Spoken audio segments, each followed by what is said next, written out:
wa ta'ala. Nabi Muhammad berjuang untuk siapa? Untuk kalian semua sebagai umat. Agar apa? Agar apa?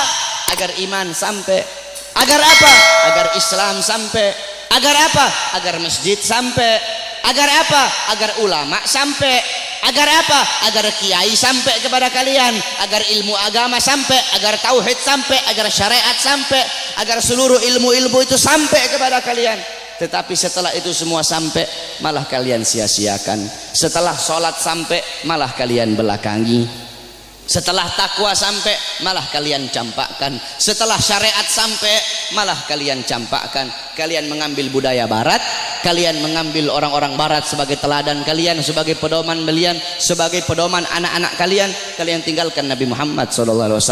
Mulutmu mengaku umat Nabi, saya umat Nabi, saya umat Islam, tapi kau tidak sholat. Saya umat Nabi, tapi masjidmu sepi. Saya umat Nabi, tapi kedua matamu memandang hal-hal yang haram. Saya umat Nabi, tapi kamu kencingnya berdiri. Saudara-saudara, Masjid Istiqlal tuh, tahu Masjid Istiqlal? Itu bodoh DKM-nya itu. Kenapa bodoh? Karena mereka bikin tempat kencing berdiri, saudara-saudara. Masjid itu bikin tempat kencing duduk. Masjid bikin tempat kencing berdiri, udah kayak bandara aja ente. Dorong orang-orang untuk bikin sunnah, dorong orang-orang untuk melakukan sunnah. Ente ketua masjid, orang-orang yang ada di masjid bikin tempat kencingnya duduk. Adapun orang yang masuk ke dalam itu kencingnya berdiri atau duduk, urusan mereka. Yang penting kamu telah dorong mereka untuk mengikuti sunnah. Sufyan Ats-Tsauri, tahu Sufyan Ats-Tsauri? Ats-Tsaur itu banteng. Kenapa Sufyan Ats-Tsauri dipanggil banteng? Karena dia masuk ke masjid itu mendahulukan kaki kiri, sehingga terdengar suara ya Tsaur qaddimul yumna. Hei banteng, dahulukan kaki kananmu. Ditegur saudara-saudara. Engkau mengaku apa? Engkau mengaku umat Nabi, tapi kedua tanganmu tidak pernah memberi makan golongan-golongan yang dicintai oleh Nabi. Siapa golongan yang dicintai oleh Nabi? Anak yatim, fakir miskin, para janda-janda. Kau ngaku cinta Nabi, tapi kau tidak pedulikan mereka. Kau biarkan mereka dalam keadaan lapar, kau biarkan mereka dalam keadaan teraniaya, sedangkan mereka golongan yang sangat dicintai oleh Nabi Muhammad SAW. Engkau mengaku umat Nabi, tapi kau biarkan besok anak-anakmu merayakan Valentine. Engkau ngaku umat Nabi, tapi kalian para orang tua biarkan anak-anak gadis kalian membuka aurat. Saudara-saudara, makanya jangan heran bapak-bapak yang ada di sini, pasti rata-rata kebanyakan anak-anak kalian kalau cium tangan kepada kalian bukan di hidung, cium tangan kalian di pipi, cium tangan kalian di dahi, itu masih mending kena. Ada yang sampai nggak kena udah dilepas. Padahal harusnya seorang anak itu cium tangan di bawah hidung, bukan di atas hidung. Cium tangan di bawah hidung, kemudian dihirup udara tangan itu, tangan orang tua. Begitu cara anak-anak cium tangan. Tapi kenapa anak-anakmu cium tangan di pipi, anak-anakmu cium tangan di dahi? Karena kalian sebagai orang tua tidak pernah mendidik anak-anak kalian dengan didikannya Nabi Muhammad SAW. Jangan heran anak-anakmu melotot di hadapan kalian, anak-anak kalian membantah perintah kalian. Ada zaman sekarang anak bunuh bapak, anak bunuh ibu, anak masukkan ibunya dalam penjara. Jangan kau salahkan. Kenapa kalian sebagai orang tua tidak pernah mendidik anak-anak kalian dengan didikan agama? Laisal mar'u yuladu aliman. Tidak ada seseorang dilahirkan dalam keadaan alim, tidak ada, saudara-saudara. Kewajiban kalian sebagai orang tua untuk mendidik anak-anak kalian dengan didikan agama. Bapak-bapak zaman sekarang sibuk cari uang, sibuk cari harta, pagi siang sore malam keluyuran cari uang.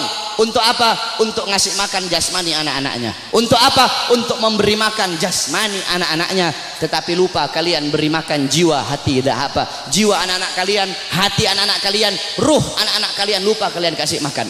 Apa makanan hati bagi anak-anak kalian? Makanan hati bagi anak-anak kalian adalah ilmu. Hati 3 hari tidak kena ilmu, hati itu mati. Maka tanyakan kepada diri kalian sebagai orang tua, telah berapa lama kalian menjadi sebab hati anak-anak kalian mati? Kenapa anakmu tidak kau masukkan pondok? Kenapa anakmu tidak kau masukkan pesantren? Kenapa anakmu tidak kau ajarkan Quran? Kenapa kau lebih pentingkan SD-nya, SMP-nya, SMA-nya? Bukan berarti tidak boleh sekolah SD, tidak boleh sekolah SMP, tidak boleh sekolah SMA. Tidak apa-apa sekolahkan anakmu SD, SMP, SMA. Tetapi agamanya jangan kau belakangi, Al-Qur'annya jangan kau belakangi. Kenapa anakmu tidak mondok? Aduh, saya lebih milih sekolah. Kalau nanti anak saya mondok, bagaimana masa depannya nanti? Orang tua goblok itu kalau ada yang seperti itu, saudara-saudara.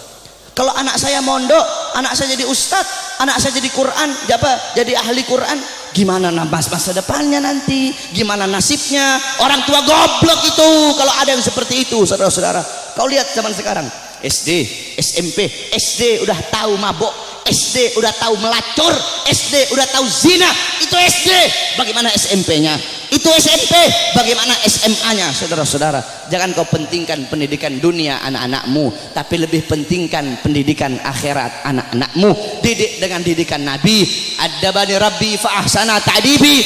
Allah yang mendidikku, Allah yang mengajariku, sehingga sebaik-baiknya pendidikan adalah pendidikanku. Nanti ini tanggal 13, besok tanggal 14, kau lihat yang paling banyak merayakan Valentine di jalan-jalan, saudara-saudara. Yang paling banyak merayakan Valentine bukan orang Kristen. Yang paling banyak merayakan Valentine bukan orang Buddha, bukan orang Hindu, bukan orang Katolik, bukan Yahudi, bukan Nasrani. Yang paling banyak merayakan Valentine di Indonesia adalah anak-anak kita, saudara-saudara, anak-anak Islam, putra-putri Islam, putra-putrimu yang paling banyak merayakan Valentine. Valentine itu adalah harinya orang-orang Romawi. Valentine itu adalah mengenang kematian si Santa Valentino atau siapa itu namanya, orang-orang Romawi itu.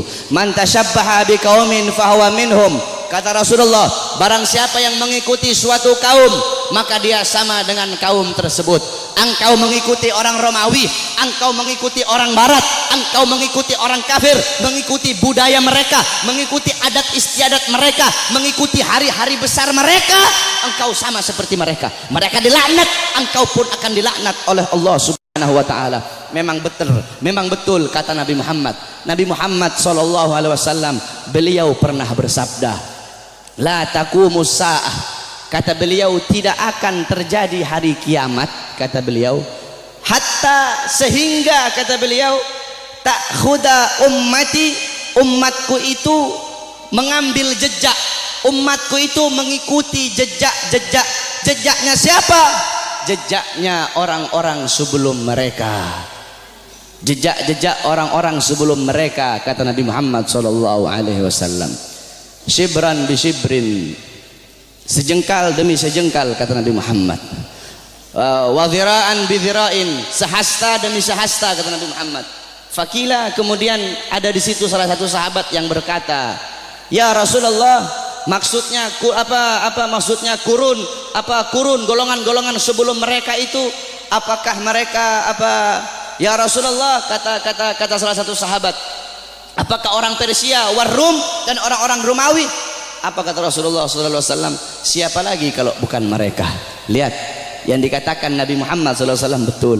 Nanti ada nanti kiamat tidak akan terjadi, kiamat itu tidak akan datang nanti sebelum umatku itu sampai sehingga umatku akan mengikuti orang-orang Romawi dan orang-orang Persia, baik gaya pakaian mereka, mengikuti hari-hari besar mereka, kata Rasulullah sallallahu alaihi wasallam. Maka ketika itu sudah terjadi, berarti itu adalah salah satu daripada tanda-tanda kiamat. Oleh karena itu, saudara-saudara sekalian yang dimuliakan oleh Allah, didik kau punya anak-anak dengan didikan Nabi Muhammad. Begitu juga ibu-ibu zaman sekarang ini, mereka tahu di mana letak kursi mereka, di mana letak dapur mereka, di mana letak tempat make up mereka, tapi mereka tidak tahu di mana letak anak-anak perempuan mereka. Anak-anak perempuan kalian biarkan berjalan dengan laki-laki yang bukan muhrim.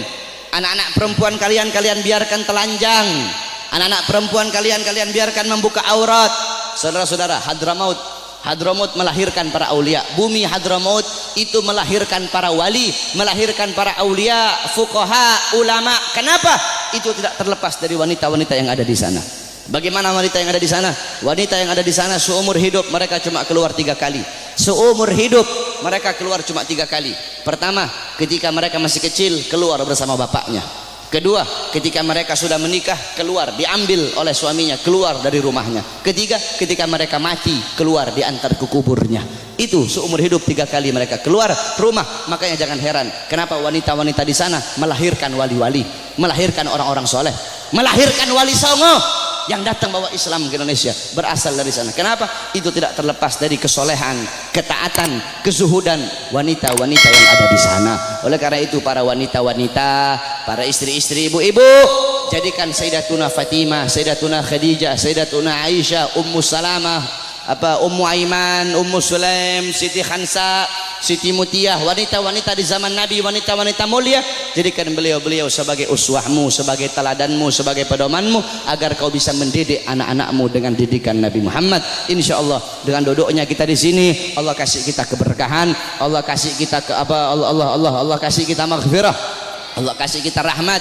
Kita bermalam-malaman di sini untuk Nabi Muhammad. Insya Allah kedua mata kita Allah halalkan kelak di yaumil qiyamah untuk memandang wajah indah baginda Sayyidina Muhammad sallallahu alaihi wasallam. Amin amin ya rabbal alamin. Ingat saudara-saudara, tidak ada kata capek untuk Nabi, tidak ada kata mahal untuk Nabi Muhammad. Oh saya bikin maulid ini, aduh bagaimana ini, pusing saya nyari dana. Tidak ada kata mahal untuk Nabi Muhammad. Untuk Nabi triliunan itu tidak ada harganya. Kau bikin maulid, kalian nih takmir masjid bikin maulid, jangankan habis 1 triliun, kalian habis 100 triliun, itu murah untuk Nabi Muhammad SAW. Tidak ada kata mahal untuk Nabi Muhammad. Saudara-saudara, Nabi Muhammad, Sayyidatuna Khadijah, semua hartanya habis.